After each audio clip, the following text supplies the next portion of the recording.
Operation ডেভিঙ্গোর একটা বিশেষ ভূমিকা আছে। এই মিশনে আমাদের আন্ডারকভার কপস গ্যাংস্টার হয়ে ক্রাইম সিন্ডিকেটের গ্যাংয়ে ঢুকে পড়েছে। আরে প্যান্ট তুমি কোত্থেকে পেলে? কারণ ক্রাইম স্পটে আমি তো এরম কোনো প্যান্ট পাইনি। সিআইডি নিরাপরাধ অফিসার্সরা মারা পড়ছে, আর আপনার সাহায্যে আমরা তাদের বাঁচাতে পারি। এটা কি করে হতে পারে? দয়ার রক্ত আমার প্যান্টে? দয়ার প্রাণ বিপন্ন।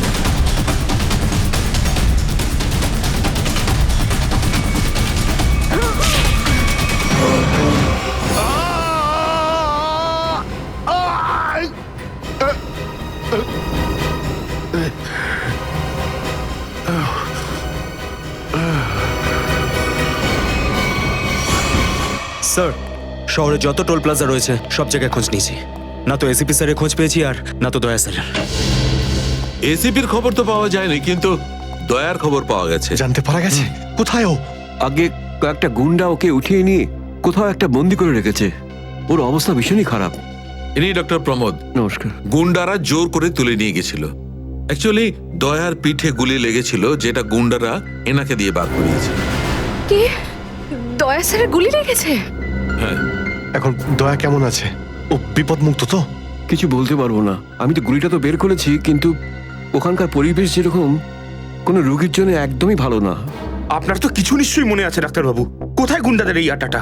ওরা আমার চোখ দুটো বেঁধে দিয়েছিল, তাই আমি বলতে পারবো না কোথায় আছে। ওখানে গিয়ে তো কাপড় খুলে দিয়েছিল। ওখানে ওদের নিশ্চয়ই দেখেছেন। ওদের মুখটা মনে আছে আপনার? হ্যাঁ, দেখলে চিনতে পারবো। Very good. পঙ্কজ, স্কেচ আর্টিস্টকে ডাকো এক্ষুনি।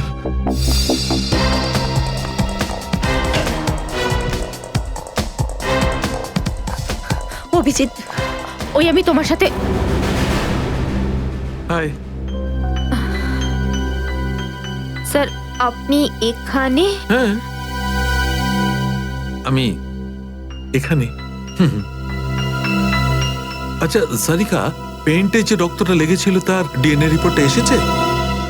হ্যাঁ, এসেছে। সেটাই বলতে এসেছিলে না অভিজিৎ স্যারকে? হয়তো তুমি আগেই বলে দিয়েছো। তোমার বসকে, ডক্টর সালুকাকে বলার কথা মনেই হয়নি। ছাড়ো ছাড়ো, কোনো ব্যাপার না, কোনো ব্যাপার না। হতেই পারে, হতেই পারে। ছাড়ো ছাড়ো। কি আছে ওই ডিএনএ রিপোর্টে? ওই ব্লাড স্যাম্পলটা কার সারিকা?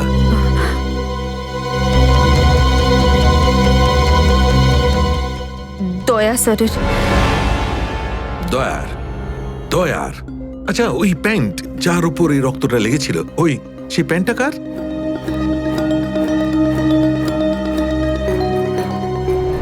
এটা কি করে হতে পারে? দয়ার রক্ত আমার প্যান্টে? অভিজিতের। এত দূর যখন চলেই এসেছো, তোমাকে কি এমনি এমনি চলে যেতে দেবো আমি? বারে বাহ, দেখেই বলে গঙ্গা জলে গঙ্গা পুজো করা। কেতন, খুব জল তেষ্টা পেয়েছে, ডাবের জল খাই না, চলো না। দাঁড়া আসছি। কেতন, আরে না না না, কেন? ছাড়ো। চলো না প্লিজ। কেতন, কেতন।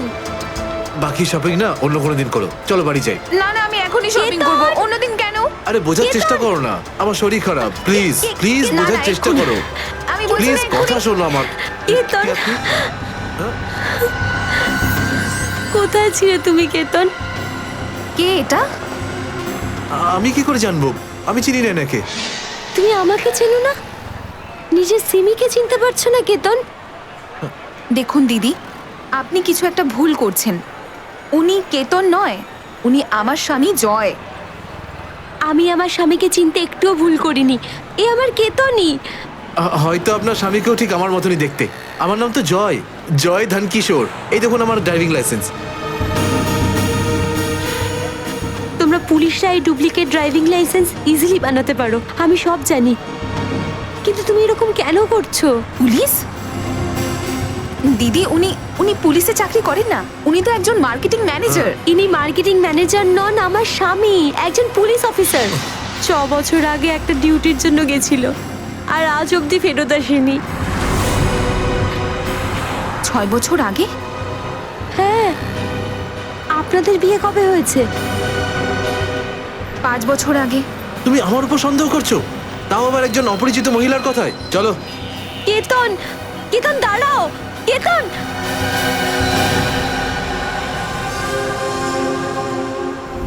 অভিজিতের প্যান্টের ওপর দয়ার রক্ত। তিনবার টেস্ট করিয়েছি, কিন্তু ফলাফল ওই। আর সেই কারণে তুমি প্যান্টটা চুপচাপ সারিকাকে দিয়ে দিয়েছিলে, কারণ তুমি জানতে ওই প্যান্টে দয়ার রক্ত লেগে আছে। যদি আমি জানতাম যে আমার প্যান্টে দয়ার রক্ত লেগে আছে, তাহলে সেটা আমি টেস্ট করার জন্য কেন দেব?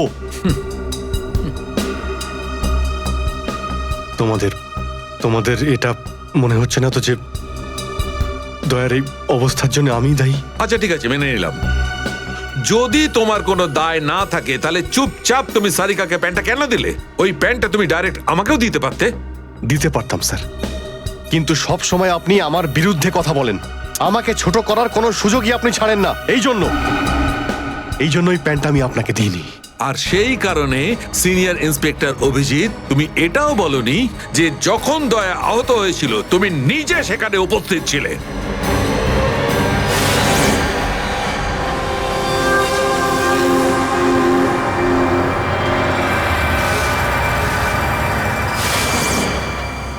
বলে দিতাম যদি আমার মনে থাকতো। আমার এখনো কিছু মনে নেই যে ওই রাতে কি হয়েছিল। আপনার মনেই নেই যে ওই রাতে কি হয়েছিল?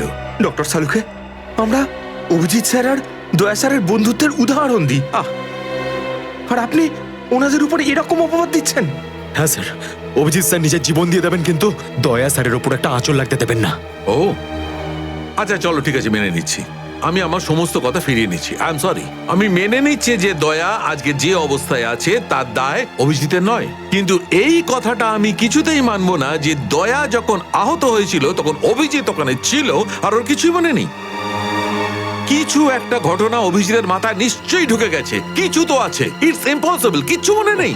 ডক্টর সালুখে, আপনি আমার কাটা ঘায়ে আর নুন ছেটাবেন না। আপনি খুব ভালো মতোই জানেন যে আমার স্মৃতিশক্তি। জানি অভিজিৎ, আমাকে মনে করিয়ে দেওয়ার চেষ্টা করো না। আমি ভালো করে জানি অভিজিৎ, যখন সিনিয়র ইন্সপেক্টর অভিজিৎ কোনো প্রবলেমের মধ্যে পড়ে তখন ওর কাছে একটা মস্ত বড় হাতিয়ার আছে, ওর স্মৃতিশক্তি। প্লিজ সালুকে স্যার, আপনি অভিজিতের integrity. Hold on doctor Sarika, ইন্টিগ্রিটির পার্ট তুমি আমাকে পড়াতে এসো না। তুমি সিআইডির সবচেয়ে বড় নিয়ম ভেঙেছো, আমাদের কাছ থেকে এইরকম একটা বড় প্রমাণ লুকানোর। আন্ডারস্ট্যান্ড? ইন্টিগ্রিটি। স্যার, ওই দিন রাতের এমন কোনো কথা যেটা আপনার মনে আছে? যাই হোক,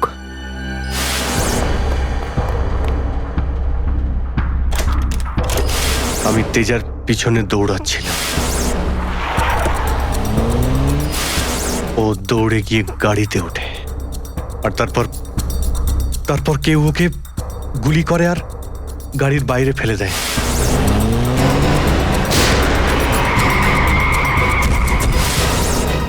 যখন আমি দৌড়ে গিয়ে তেজার লাশের কাছে যাই, তখন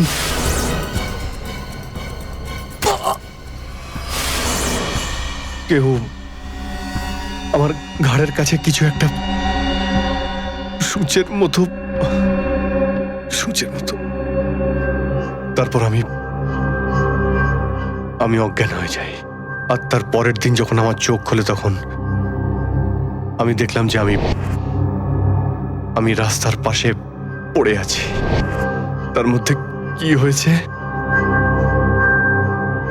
আমার কিচ্ছু মনে নেই। ঠিক আছে, কোনো ব্যাপার নয়। ওই রাতে এক্স্যাক্টলি কি হয়েছিল সেটা জানা যাবে এই গুলিটার মারফত। এটা সেই গুলিটা যেটা দয়ার পিঠ থেকে বার করেছিলেন ডক্টর প্রমোদ। আর এই গুলিটার ব্যালিস্টিক রিপোর্ট থেকেই বার করা যাবে যে আসলে এই গুলিটা কার বন্দুক থেকে ছোঁড়া হয়েছিল। Sarika, come with me. Doctor Pramod, এক মিনিট। আপনি স্কেচ বানাতে হেল্প করবেন, আর আমি আপনাকে কয়েকটা প্রশ্ন করতে চাই। হ্যাঁ, জিজ্ঞাসা করব। ডক্টর প্রমোদ, আপনাকে ওই গুন্ডারা কোথা থেকে কিডন্যাপ করেছিল? প্রতাপনগর থেকে। আর তারপর আপনার চোখে কাপড় বেঁধে দেয়? আগে ওর পরে গাড়িতে বসে ওদের আড্ডায় নিয়ে যায়। আড্ডায়? আচ্ছা, আড্ডাতে পৌঁছাতে আপনার কতক্ষণ লেগেছিল মনে আছে? 40-45 মিনিট। 40-45 মিনিট। এটা ঠিক কটার সময়? রাত তখন এই 10:30টার মতন। রাত 10:30টা? ওই সময় তো প্রতাপনগরে খুব একটা ট্রাফিক থাকে না, রাস্তা ফাঁকাও থাকে। শ্রেয়া, শহরের ম্যাপটা নিয়ে এসো, আর সেই সব জায়গা লিস্ট বানাও যেখানে প্রতাপনগর থেকে যেতে 45 মিনিট সময় লাগে। শ্রেয়া, কি হলো? শহরের ম্যাপটা নিয়ে এসো তাড়াতাড়ি। সরি স্যার, আমার শরীরটা ভালো লাগছে না, এক্সকিউজ মি।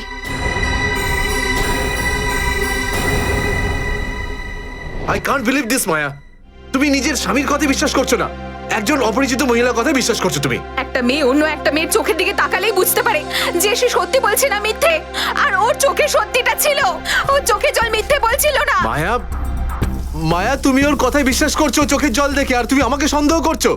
সত্যিটা বলো, বলো সত্যি করে যে কতগুলো বউ আছে তোমার, বলো আমাকে জয়। আরে আমি তো একটা সামলাতে পারছি না, আবার অন্য কোথায় আনবো? সে তো তোমার কপাল ভালো যে মার্কেটে আজ তোমার সত্যিটা জানতে পারলাম, না হলে সারা মায়া- জীবন আমি এটাই ভেবে যেতাম যে তুমি আমাকে ভালোবাসো। হ্যাঁ মায়া, এটা সত্যি যে আমি শুধুমাত্র তোমাকেই ভালোবাসি মায়া। তাহলে বলছো না কেন নিজের ব্যাপারে সত্যিটা? নিজের অতীতের ব্যাপারে কেন বলো না আমাকে কিছু? মায়া তুমি তো সব জানো আমার সম্পর্কে, যে আমার কেউ নেই কোনোদিন, আর তুমি ছাড়া আমার কে আছে বলো? আর তোমার কাজ? তুমি পুলিশে আছো নাকি মার্কেটিং ম্যানেজার? মার্কেটিং মায়া। সব মিথ্যে। আমি তোমার অফিসে যেতে চাই। আমি কিছু জানি না, আমি তোমার অফিসে যেতে ঠিক চাই। আছে, ঠিক আছে, অফিস যেতে চাও? আমি সামনের সপ্তাহে তোমাকে আমার অফিসে নিয়ে যাবো, খুশি? কেন? পরের সপ্তাহে কেন? হ্যাঁ, কালকে কেন নয়? হ্যাঁ, বরং আমি তো বলবো যে কাল নয়, আজই যেতে চাই আমি তোমার মায়া অফিসে। মায়া মায়া, সন্দেহের একটা লিমিট থাকে মায়া।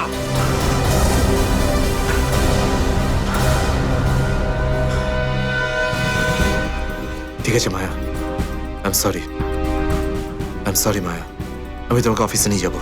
মিথ্যে কথা বলার একটা লিমিট আছে জয়, ওরফে কেতন। মায়া, যতক্ষণ না তুমি আমাকে সত্যিটা বলছো, আমার সাথে কথা বলতে আসবে না তুমি। Maya listen to me Maya, please শোনো মায়া। মায়া, মায়া দরজা খোলো মায়া।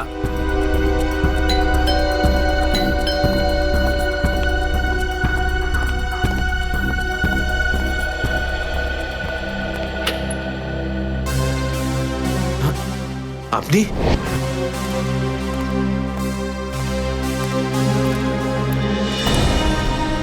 কেতন, মিশনের কাজটা থামিয়ে দাও আর এই মুহূর্তে এখান থেকে চলে যাও। না স্যার, আমি এই মিশনের জন্য আমার জীবনে 6টা বছর দিয়েছি স্যার।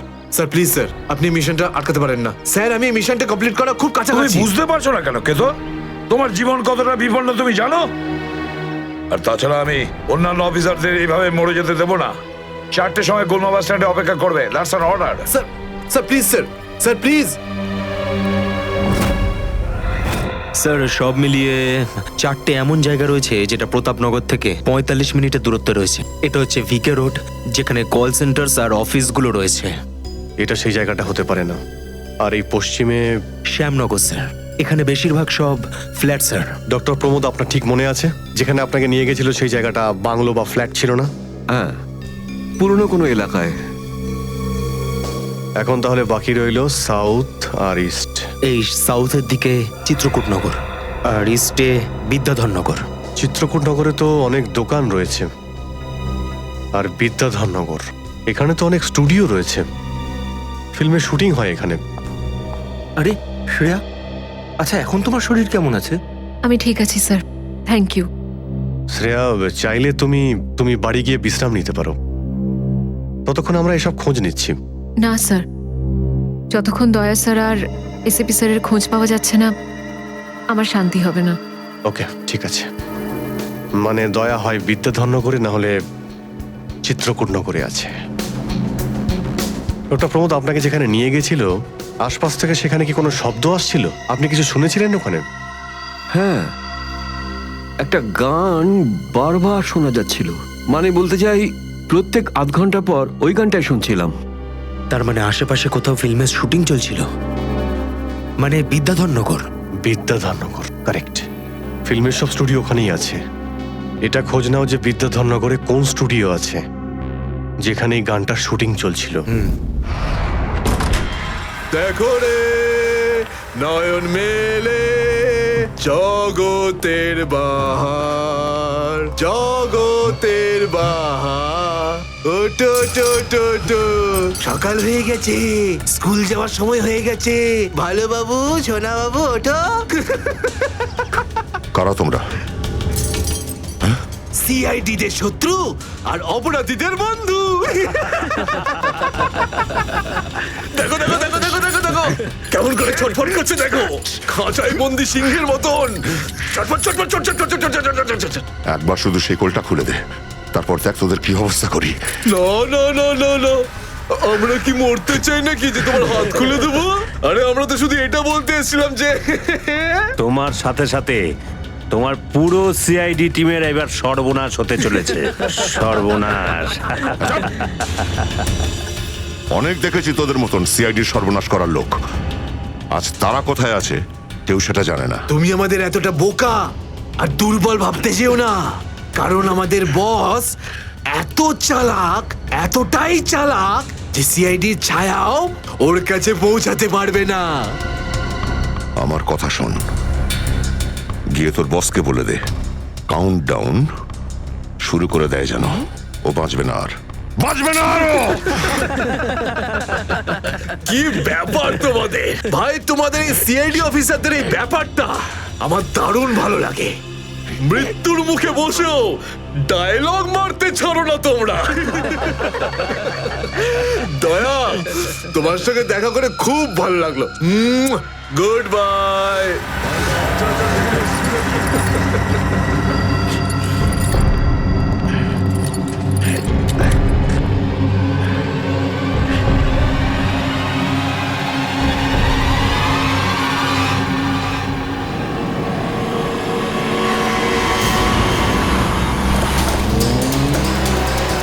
সেদিন দেখা হয়েছিল গানটার শুটিং এই স্টুডিওতেই চলছিল, তাই তো? হ্যাঁ স্যার, এটাই সেটা, বিরাট স্টুডিও।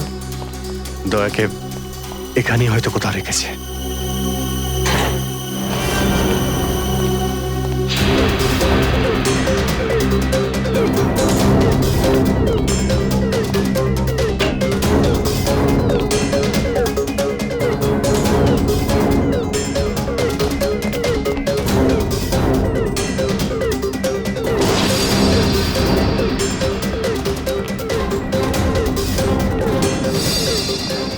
এত রক্ত?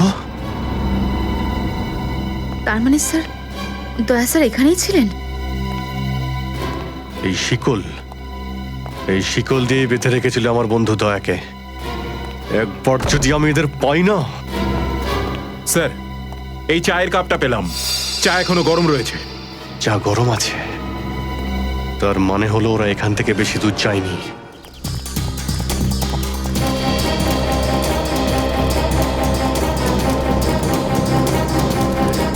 স্যার, মনে হচ্ছে এখানে কিছু হয়েছে।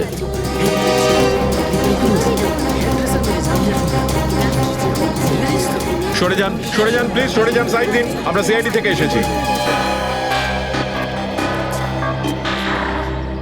স্যার দেখুন না, কেউ ঋতুকে খুন করে ফেলেছে। কি করে হলো এইসব? বলতে পারবো না স্যার, আমরা সবাই শুটিংয়ে ব্যস্ত ছিলাম তো তো হঠাৎ গুলি চালাবার আওয়াজ পেলাম, আর এখানে এসে দেখলাম এই মরে আছে। কতক্ষণ আগে চলেছিল গুলি? স্যার এই ধরুন আধ ঘন্টা আগে। স্যার আমরা লোকাল পুলিশকেও ইনফর্ম করে দিয়েছি স্যার। ঠিক আছে, আপনারা একটু এখান থেকে পিছিয়ে যান একটু।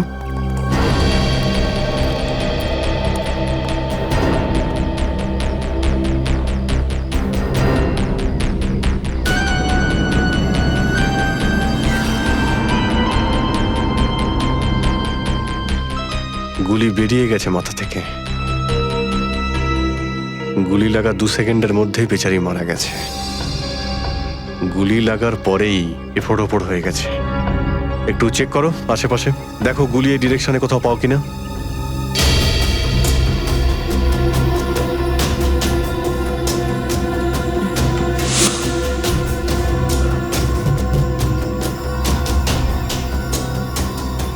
এ বিচারি এইভাবে এখানে বসেছিল, পিছন থেকে কেউ গুলি করলো আর এইভাবে উল্টে পড়ে যায়। আর এই আঘাত, এটা আবার কি ব্যাপার?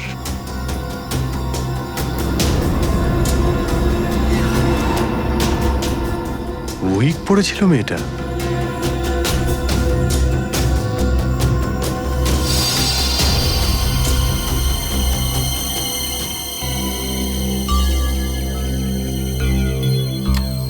স্যার, হ্যাঁ পুরবি, গুলি পেয়ে গেছি।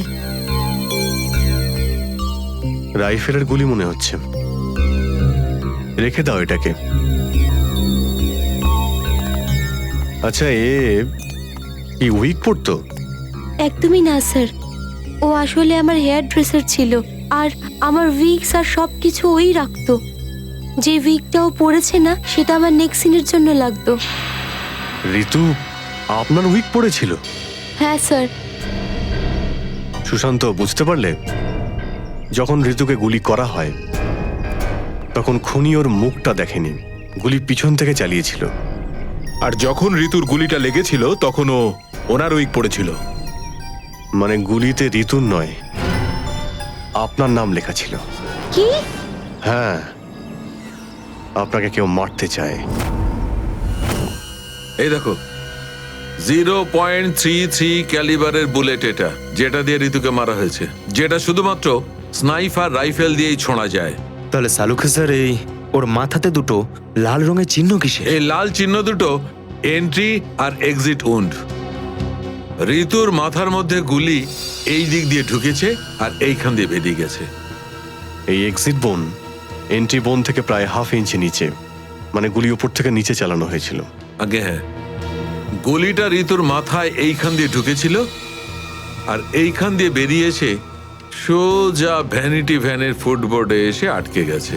আর আমাদের ক্যালকুলেশনের হিসেবে গুলিটা চালানো হয়েছে এদিক থেকে, এইভাবে। গুলিটা প্রায় 2-3 তলার ওপর থেকে ছোঁড়া হয়েছে। অনেক কিছু জানতে পেরে গেছেন স্যার আপনি। হ্যাঁ, ঋতুর কেসে তো আমি অনেকটাই জানতে পেরে গেছি।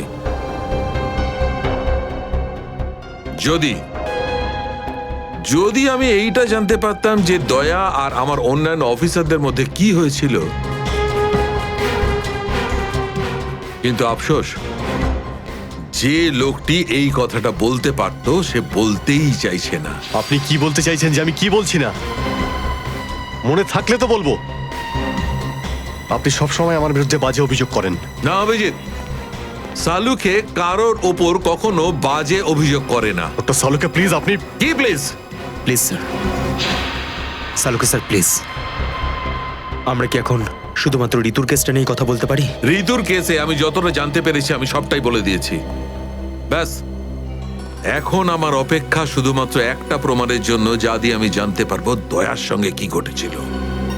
That's it. দেখলে, এই জন্য আমি তোমাকে বলেছিলাম যে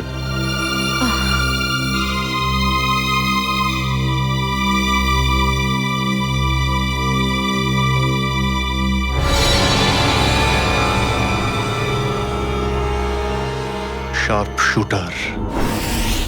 স্যার, আমি বলছি না, শেষ এক সপ্তাহ এখানে কোনো শুটিং হয়নি, তাই এখানে কারো আসার প্রশ্নই ওঠে না। মানে গত এক সপ্তাহ ধরে তুমি ছাড়া এই স্টুডিওতে আর কেউ আসেনি? আগে না স্যার। তার মানে গুলি তুমি চালিয়েছো? আমি গুলি কি করে চালাবো? আমার তো দীপাবলির বাজিতেও ভয় লাগে। তাহলে ভালো করে ভেবে উত্তর দাও।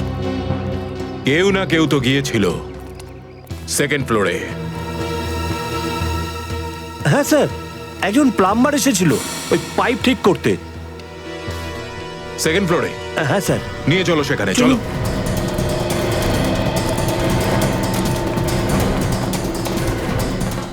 কোন দিকে? এই দিকে।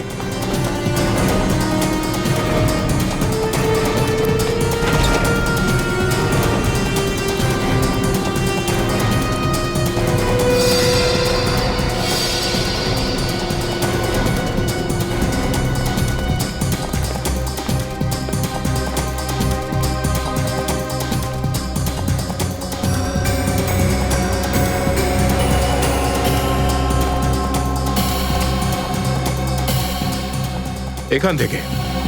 ঋতু ওখানে ছিল আর শার্প শুটার গুলি সম্ভবত এখান থেকেই চালিয়েছে।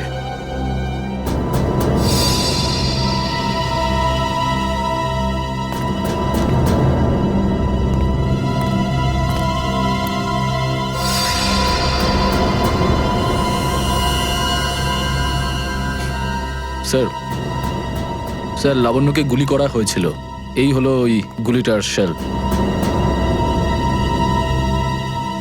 তুমি স্যার স্যার এতে আমার কোনো দোষ নেই স্যার। স্যার প্লিজ আমার বিরুদ্ধে কোনো কমপ্লেন করবেন না, আমার চাকরি চলে যাবে, প্লিজ প্লিজ। ভয় পেও না। আচ্ছা আমাকে এটা বলো, ওই প্লাম্বারের মুখটা দেখেছিলে তুমি? স্কেচ বানাতে পারবে? স্যার আসলে কি বলুন তো, আমি না চশমা ছাড়া কিছু দেখতে পাই না। আর ও যখন এসেছিল তখন আমার চশমা কোথাও হারিয়ে গিয়েছিল, আর আমি চশমাটাই খুঁজছিলাম। এই লাবণ্যর কোনো না কোনো শত্রু তো নিশ্চয়ই আছে, নইলে কেউ ওকে মারার চেষ্টা কেন করবে? এই লাবণ্য ঠিকুজি বের করেছি স্যার, ওর কারোর সাথে কোনো শত্রুতা ছিল না। হ্যাঁ স্যার, ফ্লপ হচ্ছিল ওর সব ফিল্ম। তাহলে এরকমও হতে পারে না যে অন্য কোনো অভিনেত্রী হিংসা বা ঈর্ষার কারণে ওকে মারার চেষ্টা করে থাকবে। লাবণ্য খুব বড় লোক নয় যে টাকা পয়সার জন্য ওর উপরে কেউ হামলা করবে। স্যার হতে পারে সত্যি এই গুলিটা ঋতুর উপরে চালানো হয়েছে, লাবণ্যের উপর নয়। আচ্ছা তোমরা কি ঋতুর ব্যাপারে ইনফরমেশন বের করেছো? হ্যাঁ স্যার, ঋতুরও কারোর সাথে কোনো শত্রুতা ছিল না। এমন কোনো না কোনো ব্যাপার আছে যা আমরা ঠিকমতো দেখতে পাচ্ছি না। এই লাবণ্যের যে আর্টিকেলগুলো আমরা পেয়েছি এর মধ্যে কোনো না কোনো ব্যাপার নিশ্চয়ই আমরা পাবো যার সঙ্গে কেসের কোনো না কোনো সম্পর্ক আছে। স্যার স্যার এটা 3 দিন পুরনো পেপার। এতে নিউজ আছে যে লাবণ্য জিনিসপত্র চুরি হয়েছিল ব্লু ইভ রিসর্ট থেকে। লাবণ্যের জিনিসপত্র চুরি হয়েছিল ব্লু ইভ রিসর্ট থেকে?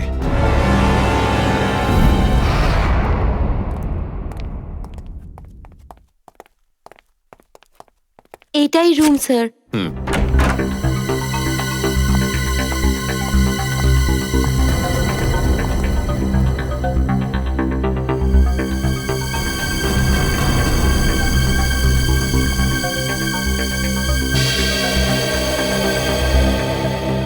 এই ঘর থেকেই আপনার জিনিসপত্র চুরি হয়েছিল?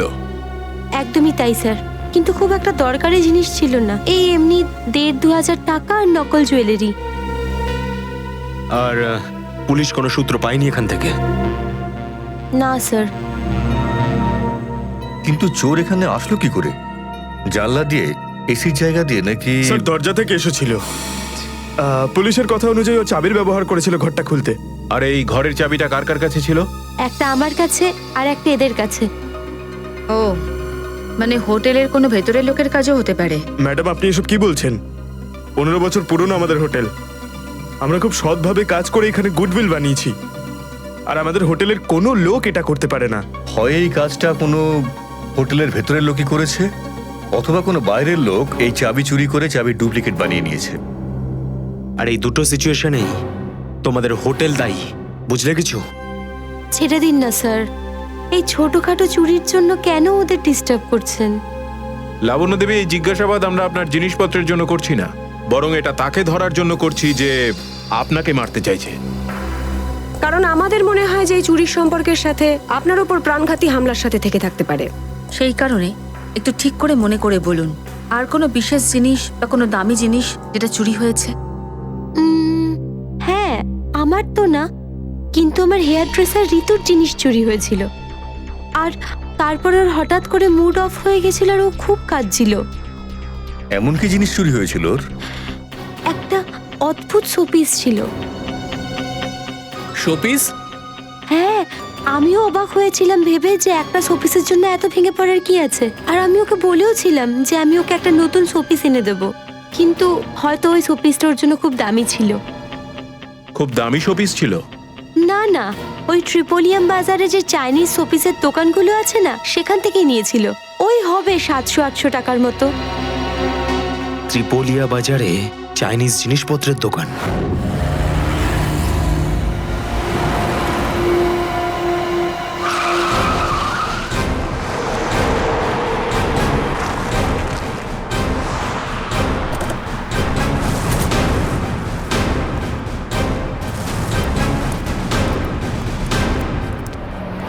সিআইডি। সিআইডি? একটা খুনের ব্যাপারে আপনার থেকে কিছু জানতে চাই। খুন? কার খুন হলো আবার? এর নাম ঋতু, ফিল্ম ইন্ডাস্ট্রিতে হেয়ার ড্রেসারের কাজ করে। কিছু মনে পড়লো? আমি তো একে কোনোদিন দেখিনি। গত শনিবারে আপনার দোকানে এসেছিল। ও একটা মূর্তি কিনেছিল। এই অনেকটা এরকম ছিল। শনিবার তো আমি ছুটিতে ছিলাম। হ্যাঁ, সুশান্ত দোকানটা দেখছিল। কি সুশান্ত, তুমি দেখেছো মেয়েটাকে? হতে পারে এখানে এসেছিলেন। শনিবারের দিনটা খুব বিজি দিন থাকে, অনেক লোক আসে। কিছু মনে পড়ছে না। আচ্ছা, আমাকে এই মূর্তিটা দেখাও তো। ওই মূর্তিটাও।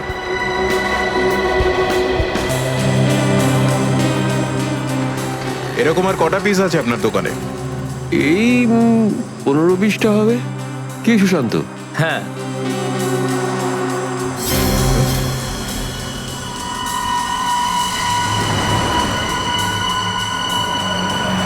ওখানে ওই দুটো বক্সে ক্রস চিহ্ন দেওয়া কেন? আরে আরে ওটা তো ডিফেক্টিভ পিস, এগুলো ফ্যাক্টরিতে রিটার্ন যাবে, আপনার কোনো কাজে আসবে না। সেটা এক্ষুনি জানতে পারা যাবে। দেখাও ওটাকে। দেখাও।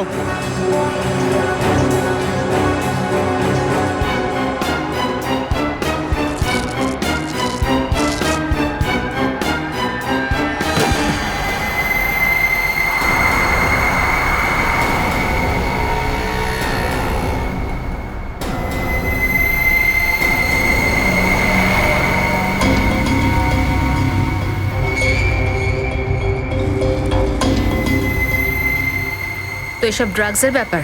ঋতুকেও এরকমই শপিস বেঁচেছিলে?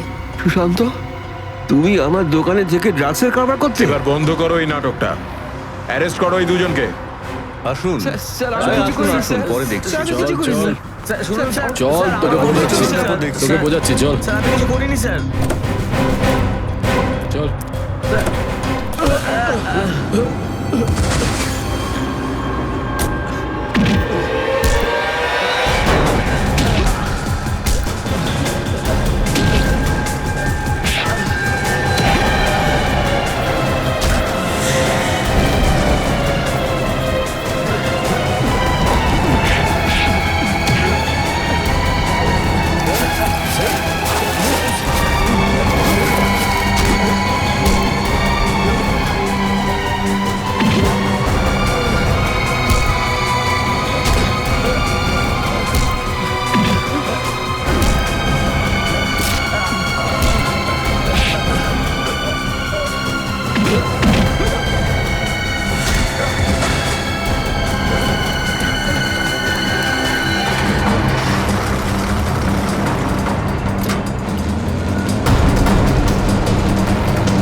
সুশান্ত, কে করলো এটা? বলো সুশান্ত, উত্তর দাও। হ্যাঁ, বলো বলো সুশান্ত, কে করলো এটা? সুশান্ত,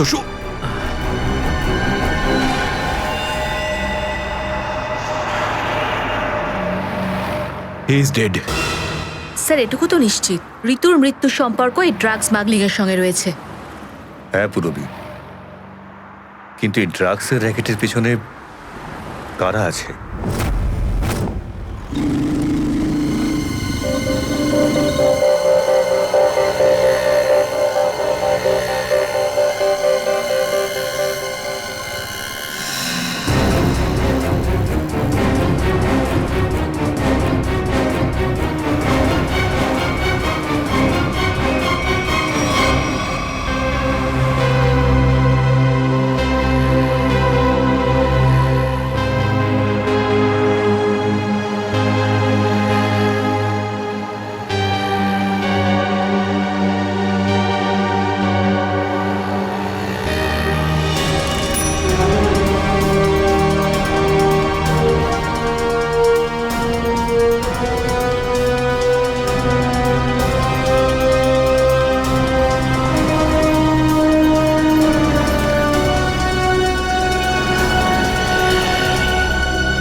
ব্যাপার স্যার, এত আর্জেন্ট ডাকলেন?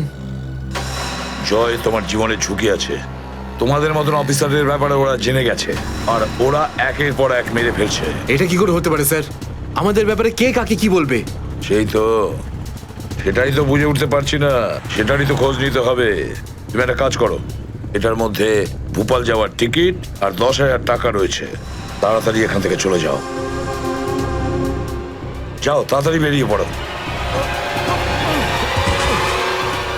জয়, জয়, কি হয়েছে? জয়, জয়,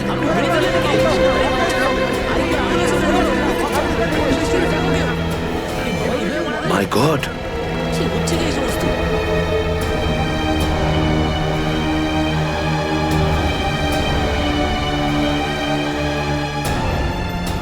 আরো একজন আন্ডার কভার কপ মারা গেল, আরো একজন সিআইডি অফিসার মারা গেল, কিন্তু আমি ওকে বাঁচাতে পারলাম না।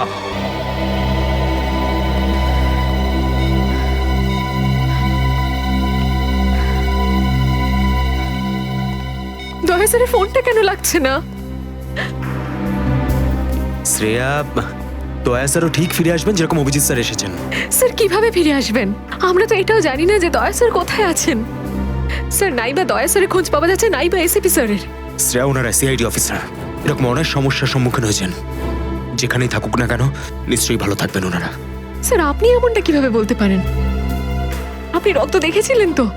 কতটা রক্ত পড়েছিল বলুন তো ওখানে? আর ওই গুলিটা, যে গুলিটা দয়া স্যারের শরীর থেকে বেরিয়েছিল। হ্যাঁ শ্রেয়া, আমি সবকিছু দেখেছি, কিন্তু তার মানে এটা তো নয় যে সিআইডি অফিসাররা মারা যান না।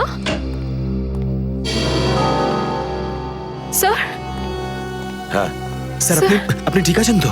স্যার, কাল থেকে আপনাকে ফোনে পাচ্ছিলাম না। হ্যাঁ, আমি একটা জরুরি কাজে ব্যস্ত ছিলাম। এমন একটা টপ সিক্রেট কাজ ছিল, কাউকে বলতে পারিনি, এমনকি তোমাদেরও নয়।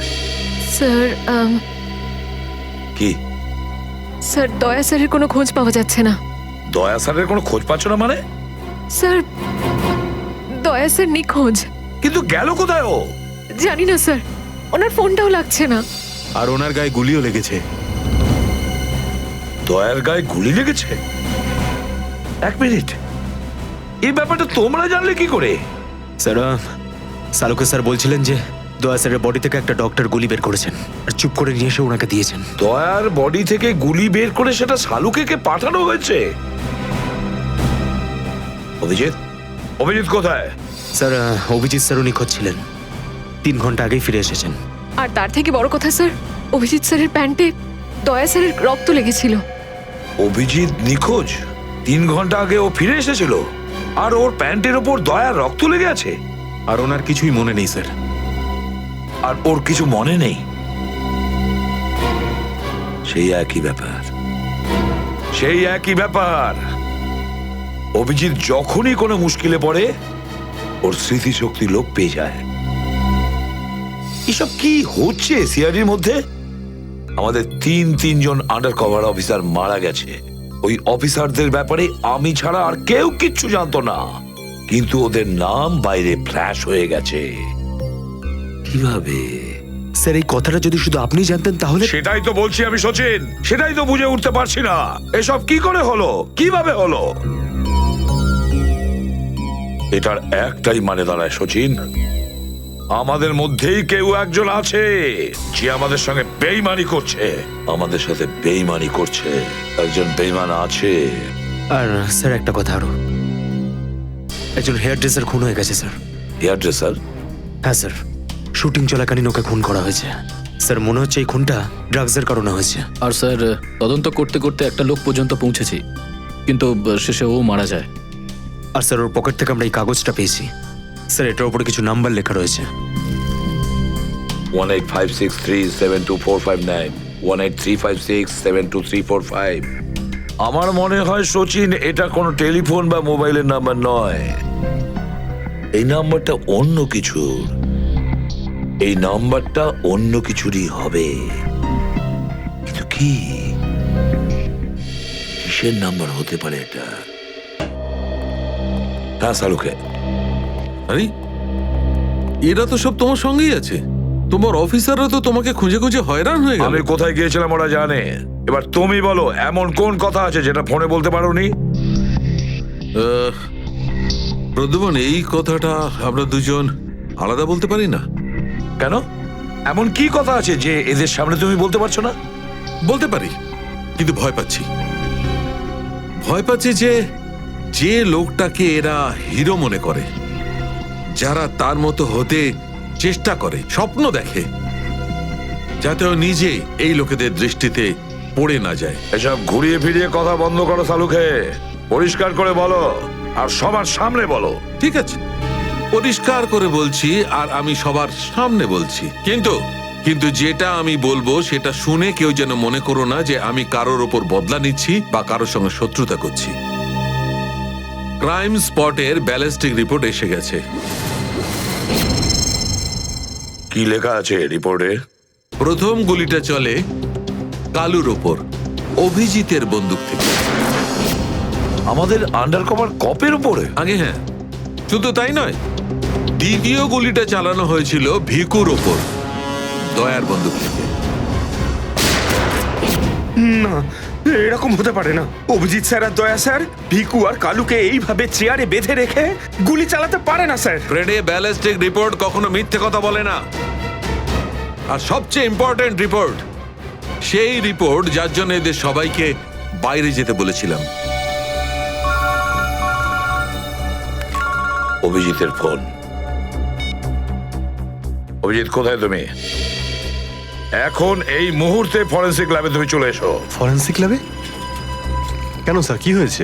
অভিজিৎ, তুমি কাল্লুকে গুলি চালিয়েছো? কাল্লুকে গুলি আমি? আর স্যার, ওকে আমি কেন গুলি করতে যাব? অভিজিৎ, তুমি এই মুহূর্তে ফরেনসিক ল্যাবে চলে এসো, and that's an order. Sir, এই কথাটা শুনে আপনি যতটা অবাক হয়েছেন ততটা আমিও অবাক হয়েছি। আর যতক্ষণ আমি এটা না জানছি যে ওই রাতে কি হয়েছিল, আমি আসবো না। তাহলে কি তুমি আমার বিরুদ্ধে যাবে? স্যার, আমি আপনার বিরুদ্ধে যাচ্ছি না স্যার। আমি সেটাই করছি যেটা আপনি আমাদের শিখিয়েছিলেন, সিআইডির ডিউটি স্যার। অভিজিৎ, ও না করে দিল। আপনার অনেস্ট, ব্রিলিয়েন্ট, ইন্টেলিজেন্ট অফিসার আপনার অর্ডার ক্যারি আউট করতে না করে দিল এসিপি সাহেব। আমি জানতাম প্রদ্যুমন, এই অভিজিৎ একদিন না একদিন পুরো সিআইডি টিমের জন্য সেই মাছি প্রমাণিত হবে যে সমস্ত পুকুরটাকে নষ্ট করে দেয়। এই অভিজিতের কারণে আমাদের পুরো সিআইডি টিমের বদনাম হয়ে যাচ্ছে। কলঙ্ক একটা। এই অভিজিৎ সিআইডি টিমের একটা বড় বোঝা, একটা কলঙ্ক। অনেক হয়েছে স্যার, বন্ধ করুন এসব। আর কি উল্টোপাল্টা বলবেন ওর নামে? আমি বন্ধ করব? আমি তো বন্ধ করে দেবো সারিকা, কিন্তু এই রিপোর্ট, এইটার কি করবে? এইটা চুপ করে থাকবে না সারিকা, এইটা সত্যি কথা বলবে বস। জানো এই রিপোর্টে কি আছে? কি আছে ওই রিপোর্টে? দয়ার উপর গুলি কে চালিয়েছে, কে মেরেছে সালুকে, কে করেছে গুলিটা? প্রদ্যুমন, দয়ার উপর গুলি তোমার honest, brilliant, intelligent officer Abhijit চালিয়েছে। কি? দয়া অভিজিতের গুলির শিকার হয়েছে প্রদ্যুমন। অভিজিৎ গুলি চালিয়েছে দয়ার ওপর। অভিজিৎ? অভিজিৎ অভিজিৎ দয়াকে গুলি করেছে?